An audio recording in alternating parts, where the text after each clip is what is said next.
Once again, it's a privilege to be welcomed into your homes. Today we are reading from Luke chapter 16, verse 19 to 31. Jesus said to the Pharisees, "There was a rich man who dressed in purple garments and fine linen and dined sumptuously each day.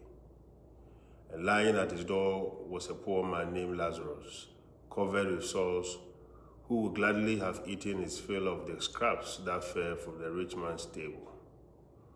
Dogs even used to come and lick his sores. When the poor man died, he was carried away by angels to the bosom of Abraham.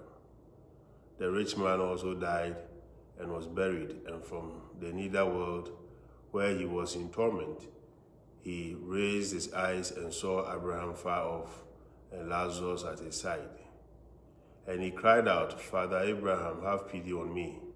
Send Lazarus to dip the tip of his finger in water and cool my tongue, for I am suffering torment in these flames.'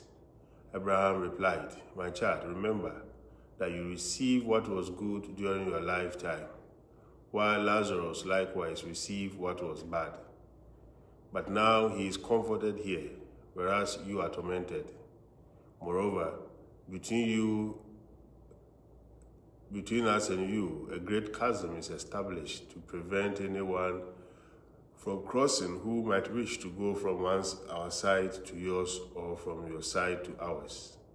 He said, 'Then I beg you, Father, send him to my father's house, for I have 5 brothers, so that he may warn them, lest they too come to this place of torment.'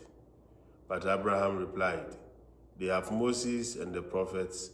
Let them listen to them.' He said, 'O Father Abraham, but if someone from the dead goes to them, they will repent.' Then Abraham said, 'If they will not listen to Moses and the prophets, neither will they be persuaded if someone should rise from the dead.'" The parable Jesus tells are intended to make us think and reflect. In the parable we have just heard, 2 people lived side by side, a rich man in his great house and a poor man at the gate of the house. Yet there was a chasm between them. Whereas the poor man looked toward the rich man for scraps, the rich man did not look towards the poor man, but ignored him. The parable seems to be challenging us not to allow a chasm to develop between us and those who, although physically close to us, live in a very different world to the one we inhabit. The rich man in the parable lived in his own world and made no effort to enter the world of the beggar at his gate.